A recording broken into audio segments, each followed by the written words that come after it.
On this edition of Lexington Now, Town Branch Commons, Broadway comes to Lexington and weathering the heat.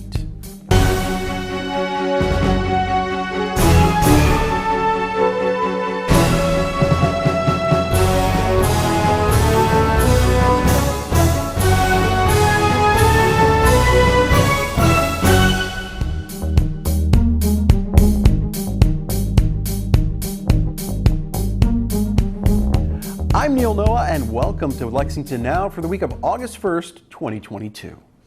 Town Branch Commons is nearing completion, and it's quickly becoming the crown jewel of Lexington's trail system. And now the multi-use trail has received national recognition. Project manager Brandy Peacher explains. Well, it's been many years in the making, but we are finally nearing the completion of Town Branch Commons Trail through downtown. I can't believe it's here. We're excited. The ribbon cutting will happen later this fall. Look for an announcement to occur sometime in October. But if you drive along the downtown corridor, you'll see that there's a lot of lush landscaping that's starting to come up. The trees are beginning to bloom. They're still small, but they'll start to mature over the years. But we're really seeing a lot of activity, even though the project isn't done. Bikers, walkers, people with their dogs, their children. It's doing what we wanted it to do, which is give people an option to move throughout downtown and connect to various businesses and neighborhoods via a safe route. We know Town Branch Commons as a transportation project, mostly, but what people don't know is how much of an environmental project it is. And we're really excited and proud that we were awarded a national recognition in regards to Federal Highway Administration's Environmental Excellence Award. So we are one of 14 cities around the country that were recognized for our project. Some are in planning phases, some are in construction phases. Obviously, we're near the end, so they're looking at our completed project. And I was able to visit Austin, Texas during their heat wave and accept the award for Lexington and all of our partners. So if you're coming downtown, you may say, well, why is it an environmental award winner? What you're not seeing is all of the infrastructure that's underground to really deal with all of our water issues in downtown. So, for instance, when you're seeing a plaza, lots of trees, but there's a lot of hardscape. If you take a closer look, you may notice that the bricks have stones in between them, small gravel. That's to allow water to seep through those pavers and that water to get down into the soil rather than just running off to the roadway. Also, when you see those trees in a plaza, what you're not seeing are these huge structures underground called soil cells. Those allow us to put lots of soil, allow room for roots to grow and to receive the adequate water that they need. So what we're doing is giving it the infrastructure needed for it to be healthy today and have a long life in the future. If you go on Midland, you'll see that we have lots of rock, lots of landscaping, and it might look like a dry creek bed. And it was intended to do that because during a big rain event, we collect water off the roadway, off of the trail. It goes into that area. And rather than going onto private property or staying in the road and causing flooding, we give capacity within those planted areas so it can hold water during a flooding event. Then it'll slowly seep and work its way through the soil, clean that water, get rid of the oils and the trash that's in the water source, and put it back into our natural water source that way. Of course, there's other infrastructure in place in case there is a lot of flooding. So there's overflows, it's connected to the sewer system, and we just have multiple backups there for us to hold more water, clean more water, and move more water in downtown. So those are two pieces, the trees and the water, that really makes us stand out in regards to our environmental excellence. A local talent is back in Lexington to perform at the Opera House. Mayor Gorton recognized the singer, dancer, and actor with a proclamation. Here's more. Lindy and Jeremy have found a great formula that is producing wonderful theater. They bring in today's Broadway stars to work with tomorrow's Broadway hopefuls. That means our students studying theater or dance or music get the opportunity to work with people like Haley Fish. That's pretty hard to beat. Jeremy and I co-founded the Lexington Theater Company with a very special mission of creating professional theater and training the next generation of theater artists so that our community can enjoy a shared experience of masterful storytelling. And one of the unique facets of our company is the combination of artists that we bring together to bring our productions to life, just like our recent Disney's The Little Mermaid and our upcoming production of Chicago. Both on stage and backstage, you'll see the work of Broadway veterans and seasoned professionals, rising stars from all across the country, combined with our local professionals and even Central Kentucky youth and teens who are part of our apprentice program. And the result is Broadway caliber productions crafted right here in Lexington for our community to enjoy. And one of our greatest joys in the work that we do is being able to bring home and celebrate Lexingtonians who have made their mark on the New York City theater scene and on Broadway. And Haley Fish has done just that. She grew up right here in Lexington, grew up right on this beautiful Opera House stage, attended the School for the Creative and Performing Arts in Lexington Catholic High School, and went on to perform in numerous Broadway shows, including Cats, Hello Dolly, Kiss Me Kate, and The Music Man. We are very proud of Haley and her accomplishments. Now, therefore, I, Linda Gorton, Mayor of Lexington, do hereby declare July 28th, 2022, Haley Fish Day in Lexington. Congratulations. This space, this opera house, I've performed in since I was a little kid, and I thought that everyone in their hometown had a gorgeous historic theater to perform in. I did not learn that that's not the case until I went to college, actually. So I've been beyond blessed to have experienced so much in this town and specifically in this theater. This is where it all came together. I did my first musical here, The Wizard of Oz at Scapa Bluegrass.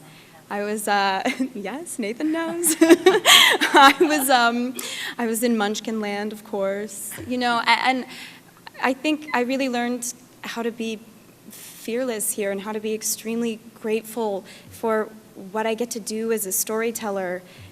This is where it all came together, and I'm going to cry. Oh my gosh, I'm going to cry. But this is such a huge honor, and I am so grateful to Lindy and to Jeremy for having me here this summer to perform this iconic role. Like, this is a dream.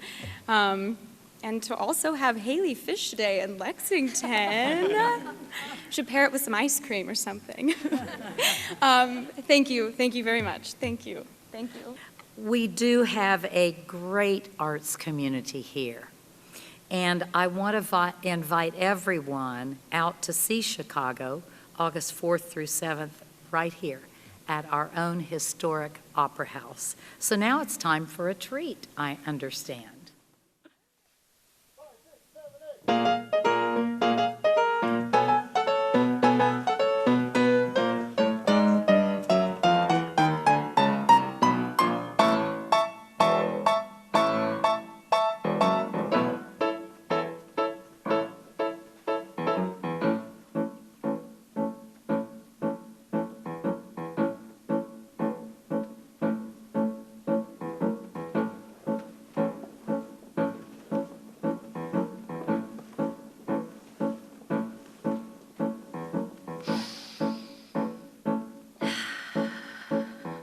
Come on, babe, why don't we paint the town? And all that jazz, I'm gonna rouge my knees and roll my stockings down. And all that jazz, start the car, I know a whoopee spot where the gin is cold but the piano's hot. It's just a noisy hall, there's a nightly brawl, and all that jazz.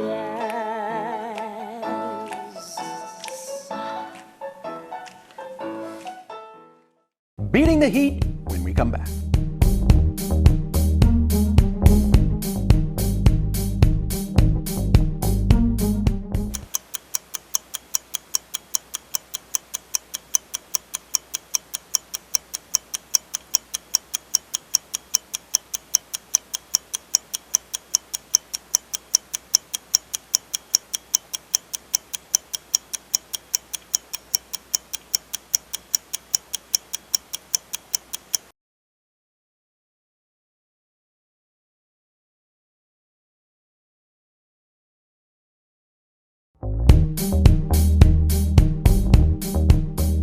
Welcome back to Lexington Now.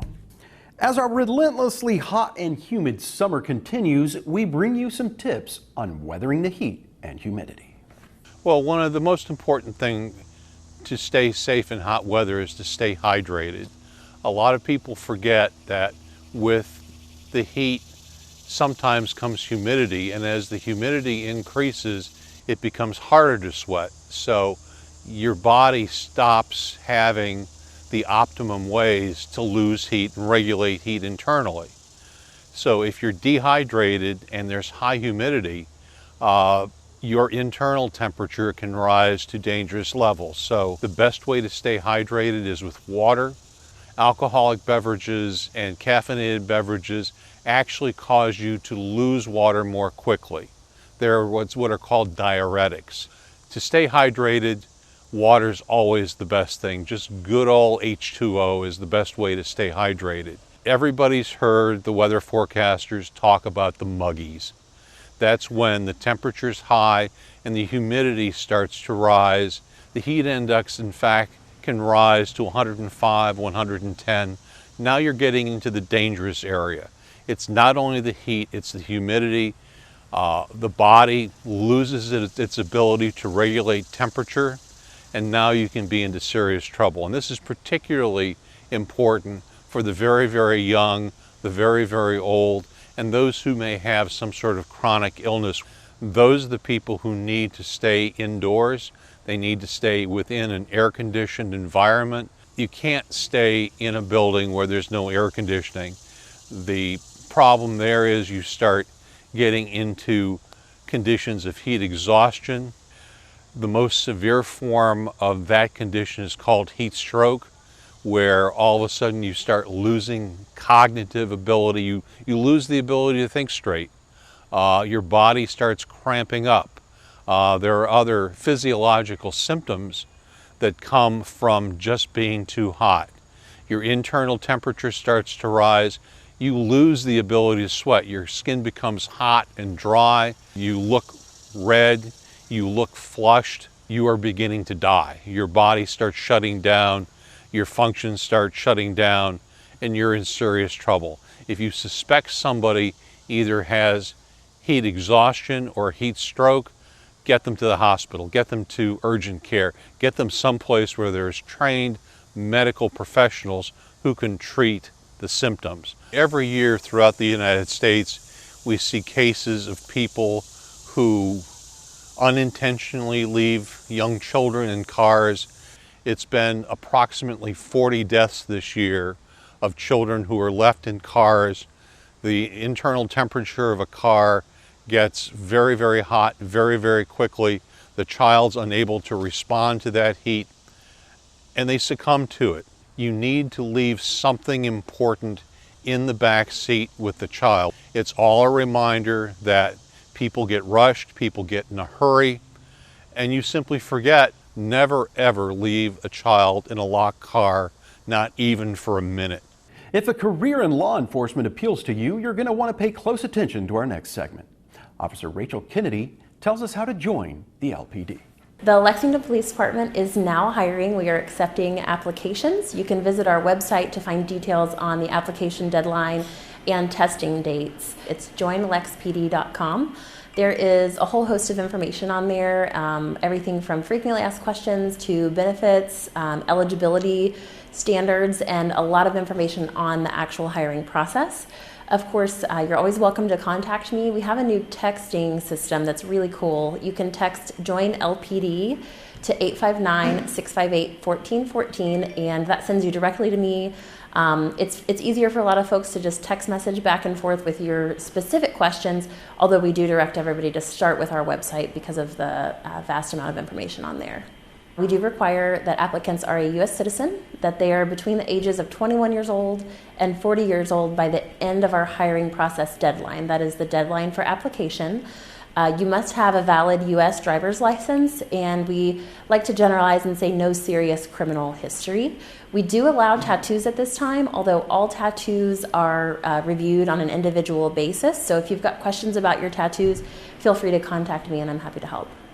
The recruiting unit has recently developed our own social media pages, both on Facebook and Instagram, just to kind of keep everybody up to date when we are in a hiring process, and also to push out more specific information that interested applicants and individuals may want to know about the department. We talk about application deadlines, testing dates, as well as various opportunities for career paths here within the department. We also do officer spotlights, which is kind of a fun way to highlight our officers and detectives who do a great job here, especially for those who have aspirations to fill those type of positions.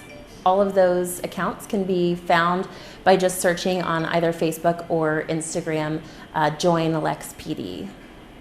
My advice to anyone who is even considering policing as a career is to reach out. Get on the website, get some basic information, and then please give me either a phone call, an email, or use our texting line, and just reach out and talk to me about what your potential aspirations could be. The great thing about our police department is there are so many different opportunities and ways to serve here, including but not limited to patrol. So if you're someone who is interested but not sure where you may fit in here, we're looking for a very diverse group of people to come protect and serve Lexington. I'd love to talk to you about it. Council summer recess continues, so there's only one live meeting to tell you about. And as always, you can watch it here or streaming online. And remember, for the most accurate and up-to-date information on all city business, check out our website at lexingtonky.gov. Here's this week's meeting coverage.